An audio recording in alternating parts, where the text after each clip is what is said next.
Friends, आज की कहानी है आधी अधूरी औरत भाग 4।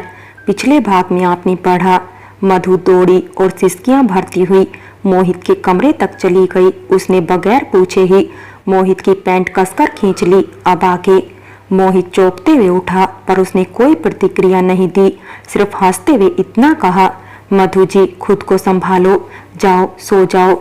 मधु हक्की बक्की रह गई। उसे शर्मिंदगी सी महसूस हुई और अपने कमरे में आकर सिसकती हुई अपनी शारीरिक इच्छा को खुद ही सिसकियों के साथ शांत किया। सुबह मोहित चला गया। उसने कोई ज्यादा बात नहीं की। दिन बीतते गए। एक दिन मधु शूटिंग पर थी और नए डायरेक्टर एक व्यक्ति को कड़कती आवाज में जोर जोर से डांट रहा था। अबे हीरोइन इधर कब से बैठी है, कोई सेटअप नहीं है, कुछ नहीं है, मेरा दिमाग खराब करके रखा है, हराम की कमाई खाते हैं साले। अभी आज टाइम तो ऐसे ही निकल गया, इसका पैसा क्या तेरा बाप भरेगा। इस फिल्म में मधु हीरोइन थी। यह फिल्म मशहूर अभिनेत्री की बायोपिक थी। मधु की नजर गई तो डांट खाने वाला आदमी मधु का पति चंदन था। उसका चेहरा फीका था, बदन पर कमीज पसीने से चिपकी हुई थी, सिर पर बाल बहुत कम हो गए थे, जूतों की हालत भी खराब थी। यह सब कुछ मधु ने काला चश्मा लगाए अंदर से देखा। चंदन की नजर मधु पर नहीं पड़ी। मधु छाते के नीचे और कुर्सियों के ढेर के पीछे थी। मधु को तरस आ रहा था, पर उसे कुछ कहना ठीक नहीं लगा। मधु अगले दिन उसी पुराने कमरे पर गई तो कमरे पर सिर्फ किशोरी और रजनीश मोटा था। रजनीश थके मन से बुरुश कर रहा था, जैसे कि दांत साफ होंगे भी तो ठीक है, नहीं होंगे तो भी जयराम जी की। किशोरी की नजर गई तो बीड़ी बुझाकर खांसते हुए नमस्कार बोला। मधु, बाकी दोनों कहाँ गए? मधु ने काला चश्मा उतारा। रजनीश, नौकरी छूट गई है, कमरे का किराया देना भारी पड़ रहा था। वो गोरा लड़का मोहित भी चला गया। मकान मालकिन ने कमरा खाली करने को बोला है। दुबला सा हड्डियों का ढांचा। किशोरी अपने सड़े हुए दांत दिखाकर ही करके बोला, नमस्कार, तबीयत पानी सब ठीक है? तुम बड़ी मैम हो गई हो अब तो, बहुत अच्छा है। रजनीश, ओए पागल, चुप, शांति रखने का। मुड़कर बोला, मेम साहब, तुम्हारी याद में चंदन रोज पीता है और भुलक्कड़ भी हो गया है। बोलता है मधु मुझे छोड़कर चली गई। मधु ने पर्स से 5,000 रुपए निकाले और रजनीश के हाथ में रखकर बोली, रजनीश भाई, खर्च चलाते रहना इसे, जरूरत पड़ने पर आती रहूंगी। किशोरी, डॉन को पकड़ना मुश्किल ही नहीं, नामुमकिन भी है। सड़े काले दांत दिखाते हुए, मैम जी एक और बात सुनो, ये मजदूर का हाथ है, कुतिया का नहीं। सारी चीजें टूटी फूटी बोलता जा रहा था और अचानक बंदर की तरह उछलते हुए रजनीश मोटे के कंधे पर चढ़ गया।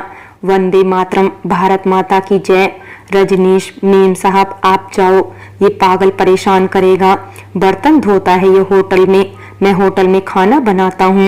ये साला बॉम्बे में एक्टर बनने आया था।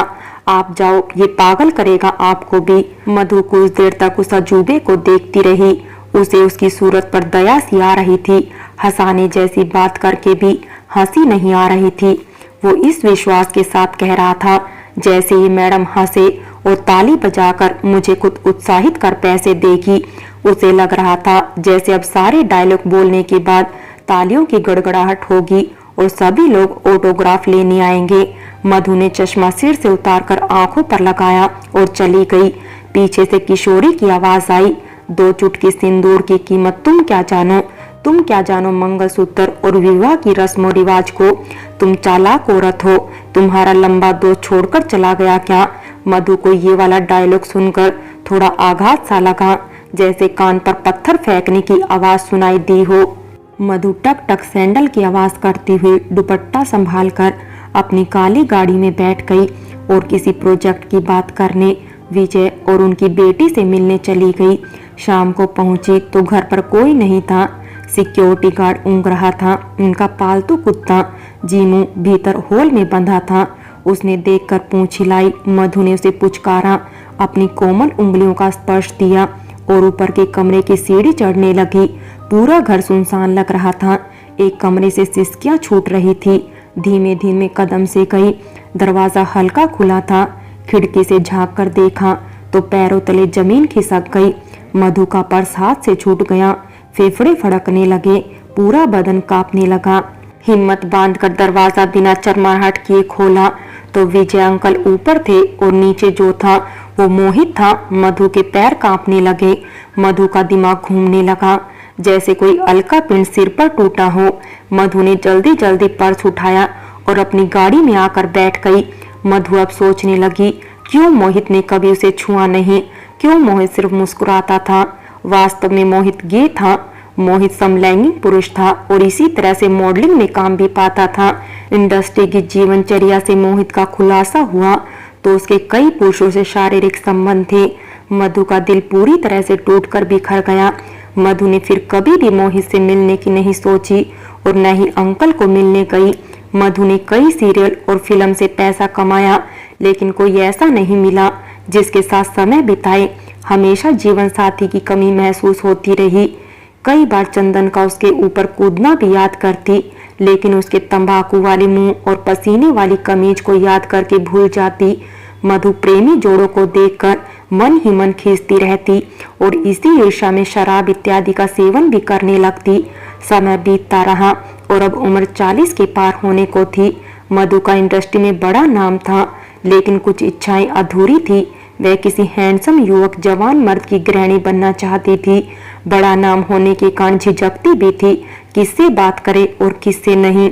डर था कि छोटी से छोटी बात भी अखबार की हेडिंग बन सकती है। उसने कई बार कुछ युवा अभिनेताओं पर दौरे डालने की कोशिश की, लेकिन कोई मनचाही प्रतिक्रिया न मिली, क्योंकि अब उसे अपने सतर की चिंता सताने लगी। कोई जीवन साथी मिले तो मेरी ही स्तर का हो। मधु बाहर से मुस्कुराती, लेकिन अंदर से दमित और वासनाओं की कुंठा से पीड़ित थी। उसे कभी लगा ही नहीं जिस चीज की कमी उसे महसूस होती है वह उसे दिमागी रूप से बीमार कर रही है।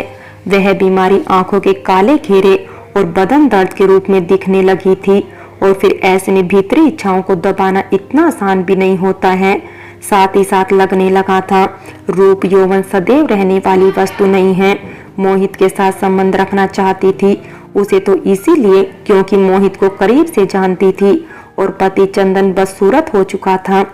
घर खरीदने से लेकर गाड़ी तक की सभी इच्छाएं पूरी हो चुकी थी, लेकिन भीतर से लगता था कहीं कुछ तो बाकी रह गया है। मधु जब जब एकांत में बिस्तर पर जाती, वासनाओं के सपनों में तैरती और फिर स्वयं को स्वयं ही संतुष्ट करके सो जाती। मधु की इच्छाएं आग का रूप धारण करके शरीर पर टूट जाती थी। मधु को बहुत अकेलापन महसूस हुआ करता। पैसा और नाम होने के बाद भी कुछ था जो कभी पूरा न हो सका। 10 साल बीतते गए। कुछ साल बाद उत्तराखंड में पिताजी की मृत्यु हो गई। मधु सभी कुछ निपटाने के बाद मुंबई चली आई। गाड़ी में बैठकर शूटिंग पर निकल रही थी। एक पागल आया, उसने कांच पर ठक ठक किया। बिल्कुल गंजी खोपड़ी, कीचड़ से लिपटी हुई, मुंह पर बहुत से चोट के निशान और कपड़े के नाम पर फटा हुआ निकर।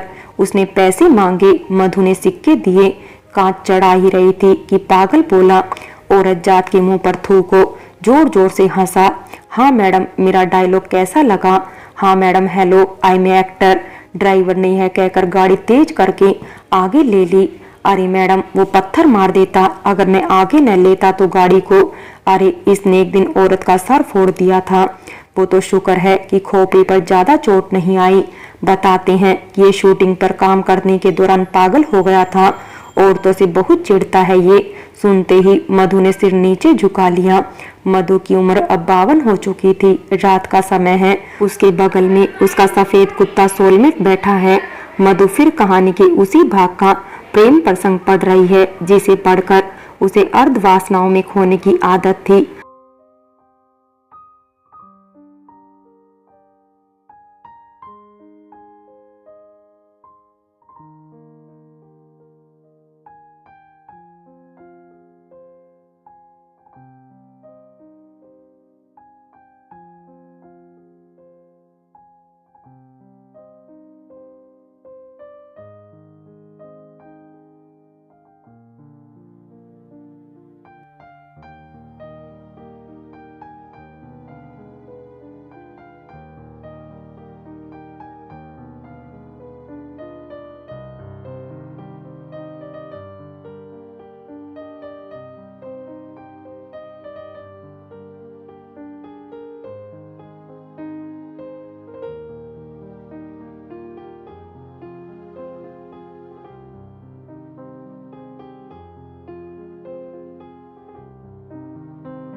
उसके सर पर बालों के सफेद रेशे रह गए थे।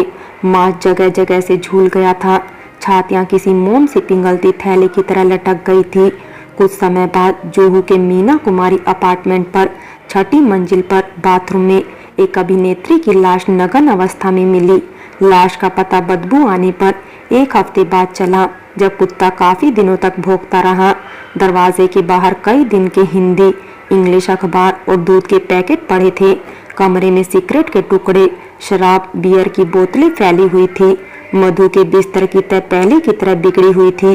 चादर पर सोलमेट के बहुत से बाल बिखरे हुए थे। बिस्तर पर किताब खुली हुई थी। रक्त रंजित प्रेम, अश्वनी और इलावती के प्रेम प्रसंग का शारीरिक संबंध संभोग मिलन के बीच पृष्ठ पर पेन रखा हुआ था। फ्रेंड्स, आधी अधूरी औरत कहानी यही समाप्त होती है।